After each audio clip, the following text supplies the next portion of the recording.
လည်းမင်္ဂလာပါရှင်ကျမတို့ကတော့ရှမ်းပြည်နယ်ကိုခီးသွားကြမယ် group 2ကျောင်းသားကျောင်းသူတွေဖြစ်ပါတယ်ရှင်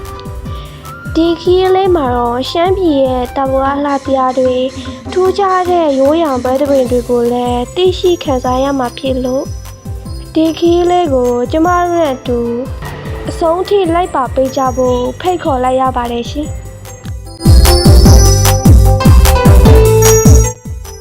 ရှမ်းအုပ်စုသားလေးတွေတညံညံကြားရုံနေရတဲ့မြန်မာနိုင်ငံရှိပန်ပန်ရှမ်းပြည်နယ်ကိုတစ်ခေါက်တစ်ခါခရီးနှင်ခဲ့ကြပါတယ်။ရှမ်းပြည်နယ်ဆိုတာကမြန်မာနိုင်ငံမှာ area ကြီးစွာပြည်နယ်တစ်ခုဖြစ်ပြီးတော့မြန်မာမြေပေါ်ရဲ့လေးဘုတ်တကူခန့်တော့ရှိပါတယ်။ area အဖြစ်ဆိုရင်တော့6123စတူယာမိုင်ကျဝပြီးတော့ရှမ်းပြည်နယ်ရဲ့မြောက်ဘက်မှာကချင်ပြည်နယ်အရှေ့မြောက်ဘက်မှာယူနန်ပြည်နယ်အရှေ့ဘက်မှာယူနန်ပြည်နယ်နဲ့လာအုံနိုင်ငံအရှေ့တောင်ဘက်မှာထိုင်းနိုင်ငံတောင်ဘက်မှာတရားပြည်နယ်နောက်ဘက်မှာမန္တလေးတိုင်း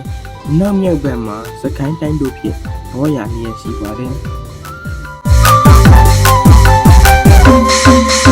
ရှားပြည်နယ်ရဲ့မြို့တော်ကတော့တောင်ကြီးမြို့ဖြစ်ပြီးတော့ရှားပြည်နယ်ကမြို့လက်တီတွင်19ဒီဂရီ20မိနစ်နဲ့24ဒီဂရီ9မိနစ်ကြာအရှေ့လက်ကြီးတွင်96ဒီဂရီ73မိနစ်နဲ့100ဒီဂရီ9မိနစ်တို့၏ကြား၌တည်ရှိပါတယ်ဗြိတိရှအုပ်ချုပ်ခေတ်ကပဒေသရဲ့ရှားပြည်နယ်စုဟုခေါ်ဆိုပြီးလွန်လပ်ပြီးပြည်တော်စုမြန်မာနိုင်ငံပေါ်ပေါက်ချေ1948ပြည်တော်စုချိန်ခံဥပဒေအရဝါနယ်များပါဝင်ရှားပြည်နယ်ဟုသတ်မှတ်ခဲ့ကြပါတယ်။ရှမ်းပြည်ဒေသကတိုးဘောဒေသဖြစ်တဲ့အတွက်ချမ်းအိတ်တဲ့ရာသီဥတုမျိုးကိုရရှိတဲ့ဒေသတစ်ခုဖြစ်ပါတယ်။သောတရှုများစိတ်ဆန်းမှုနဲ့တူသာမောဖွယ်ကောက်လှစွာတဲ့ရှမ်းပြည်နယ်မှာ1968ခုနှစ်နောက်ဆိုစရဲ့ရလူဦးရေမှာ24သိန်း9သောင်း9ထောင်ရဲ့မြတ်တာဖြစ်ပြီးတော့စတူရမိုင်တမိုင်မှာဆိုလျင်ရမြချင်းလူ48ရဲ့နှုန်းမြတ်ကနေထိုင်လျက်ရှိကြောင်းတွေ့ရှိရသဖြင့်လူနေအခြေကျပါလာပါတယ်။ရှမ်းပြည်နယ်ကိုတပ်ဘက်ခရိုင်နဲ့နှစ်ဘက်ခရိုင်ဆိုပြီးခွဲထားပါသေးတယ်။ရှမ်းပြည်နယ်မှာခရိုင်27ခရိုင်ဆက်နဲ့ညီတဲ့ကိုပိုင်အုပ်ချုပ်ခွင့်ရ3ခုရှိပါတယ်။ခရိုင်များနဲ့ကိုပိုင်ခရိုင်နဲ့မခရိုင်များကိုပုတ်က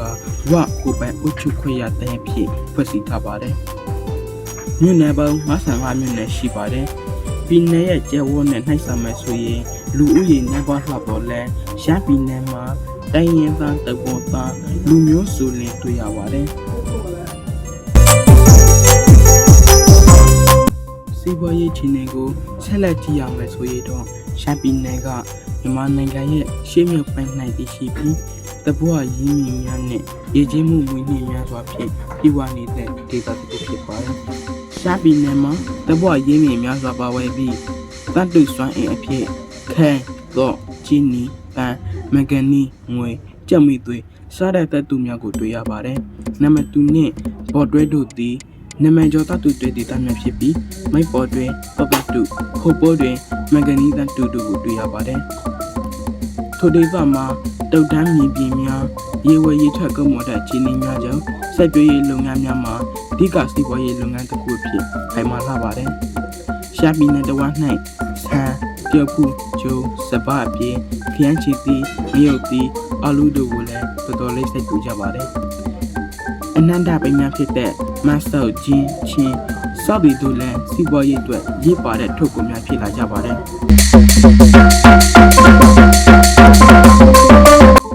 ထို့အပြင်ငွေမျိုးရည်လည်းတောက်တန်းဒေသတစ်ခုဖြစ်သောကြောင့်စိတ်ကြဲ့တို့ကိုသပွားကြကြနဲ့မွေးမြူကြပြီးဒေသခါတွေအတွက်နေ့စဉ်သူ့ဝေတဲ့ဝင်ငွေမြင့်တဲ့ရေးလုပ်ငန်းတစ်ခုဖြစ်လာပါတယ်။တိုက်တော်သပွားရင်းမြစ်များဖြစ်လဲရှားပြည်နယ်ကတက်တာထုတ်လို့ရေးဆေးဖက်ဝဲပွဲရှာဖွေမှုနဲ့သပွားထွက်ပစ္စည်းများကိုထုတ်ချ၍တနိုင်ငံလုံးအတွက်ထုတ်ပပေးနေပါတယ်။လက်ကအပြင်ရှားပြည်နယ်သည်ခေသွားလုပ်ငန်းတွေလည်းလော်ရေးပါတဲ့ဒေသတစ်ခုဖြစ်ပါတယ်။အဲလိကန်ရဲ့သပွားလှပတော်ကြီးမျိုးရဲ့ရေကြီးမှုမွေးနေများနေရတဲ့ထက်တွင်ထွက်ပေါ်လာသောတောသူတောသားလက်ရများသည်လည်းနိုင်ငံအတွင်းနှင့်နိုင်ငံပေါင်းစုမှခရီးသွားလာသူများအားဆက်ဆံနေပါတယ်။ ထို့အပြင်လက်မှုလုပ်ငန်းများအစားအသောက်ထုတ်လို့ရေးတတ်တူပေါ်ရေးစားတဲ့လက်မှုလုပ်ငန်းဆက်မှုလုပ်ငန်းများလည်းပြည်ပြည်တိုးတက်နေပါတယ်ထွက်ကိုပြီးနာရီနေနဲ့ဒီကအဖြစ်ကော်ဖီတဲ့လက်ဖက်ရဘာပါဝင်တဲ့သီးများဖြစ်တော့ပါတီစပစ်တီလီမော်တီနဲ့လူကျိတ်များသည့်6သီးများလည်းထွက်ရှိပါတယ်အင်းလေးရှိကျွမ်းမြောများတွင်ဟင်းသီးဟင်းရွက်စိုက်ပျိုးရေးလုပ်ငန်းများအမြင့်စွာဖြစ်ထွက်ပါတယ်ကျွမ်းမြေများပေါ်တွင်စိုက်ပျိုးခြင်းသည်တက်သားလွယ်ကူသည့်နီလန်မဟုတ်တော့လဲအင်းဗန်တို့၏ချစ်ကျူးဘက်သောဇွဲသားသည့်နှင့်လွတ်လပ်ဝိလျတို့ကြောင့်ဖြစ်ထွားခြင်းဖြစ်ပါတယ်စိုက်ပျိုးရေးလုပ်ငန်းများအပြင်အခြားစီးပွားရေးလုပ်ငန်းများလည်းရှမ်းပြည်နယ်မှာဆက်ရွက်လျက်ရှိကြပါတယ်အင်းလေးဒေသမှပို့ထလုပ်ငန်းသည်ကြီးကျယ်ကျော်ကြားလာပါတယ်ပို့ထများဆိုလုပ်ကြသောရွာမှာအင်းပို့ကိုရွာဖြစ်ပြီးတော့နာပန်သွားလေးရွာများကဒုတိယများဆိုလုပ်ကြပါတယ်Hello ရွာကန်လန့်ပြပင်ကြောကြီးရွာများတွင်ဖြင်းဖြူဖြင်းနီများရဲလို့ကြပါတယ်မြို့ရှိမြို့ပေါ်တွင်လည်းပို့ထများကိုရဲလို့ကြပါတယ်အထက်ရက်လုပ်ငန်းများပြီးလက်ချနယ်မှာရော့ထက်လုပ်ငန်းမိုက်ကိန်းနယ်မှာရှမ်းဆက်ကူမိုက်ကက်ဆက်ကူလုပ်ငန်းအုတ်ခွက်လုပ်ငန်းမိုင်းလုံးနဲ့ထွက်ဝါရက်ပစ္စည်းလုပ်ငန်းစသည်လုပ်ငန်းတွေလည်းရှိပါသေးတယ်ငွေထက်ပစ္စည်းများကိုလည်းရှားပြီးနဲ့နှံပြမှာလုပ်ကြကြပါတယ်ဖော်ပြပါလုပ်ငန်းများကိုရှေးသမားရွေးကြတဲ့ပင်လုပ်ကိုင်နေကြပါတယ်ထို့သို့လုပ်ကိုင်နေကြခြင်းကြောင့်တွေ့ကျတဲ့တဲ့လောက်မတွေ့ကျနိုင်ပဲရှိနေခြင်းဖြစ်ပါတယ်ဒါဆိုရင်တော့ရှမ်းပြည်နယ်ရဲ့ရွေးရပွဲလမ်းသမီးချင်းမှုတွေအကြောင်းကိုတော်လိုက်ကြအောင်ပါရှင်ရှမ်းပြည်နယ်ကအလွန်စိတ်ဝင်စားစရာကောင်းတဲ့ချင်းမှုတွေကိုဖန်ဆင်းထားရပြီဖြစ်ပါတယ်ဆက်လက်လာကြမယ်ဆိုလို့ရှိရင်တော့ရှမ်းတိုင်းသားတွေအတွက်ပွဲလမ်းသမီးခန်းနာတွေမှာမပါအဖြစ်အရေးကြီးတဲ့ဒုတိယကတော့ရှမ်းအိုးစီပဲဖြစ်ပါတယ်ရွေးရပွဲတော်တွေအလွန်မင်္ဂလာပွဲတော်တွေမှာရှမ်းအိုးစီဟာမပါအဖြစ်ဒုတိယတစ်ခုလည်းဖြစ်ပါတယ်ရှမ်းအိုးစီတန်းလေးနဲ့အတူလိုက်ဖိုက်နေတာကတော့ရှမ်းရွာသားတိုင်းကပဲဖြစ်ပါတယ်ရှင်စစ်ချက်ချက်ဟန်ချက်ချနဲ့ကရတဲ့ရှမ်းသားတိုင်းကကွယ်လေးတွေဟာကြည့်လို့ကောင်းပြီးတော့တကယ့်ကိုဆွဲမဲ့ဖရာရွာတစ်ခုလည်းဖြစ်ပါတယ်ရှမ်းတိုးနေရကဆွေပြီးတော့လည်းရှိပါသေးရဲ့ရှမ်းရွာဦးစီတန်းကိုလိုက်ပြီးတော့စစ်ချက်ချက်ဟန်ချက်ချနဲ့ကရတဲ့အကတစ်ခုလည်းပဲဖြစ်ပါသေးရဲ့နောက်ထပ်အေးရန်ချင်းအနုပညာတွေကတော့ကိန်းရအကပဲဖြစ်ပါတယ်ကိန်းရဟာရှမ်းလူမျိုးတွေရဲ့အမတ်လက္ခဏာဖြစ်ုံသာမကပဲနဲ့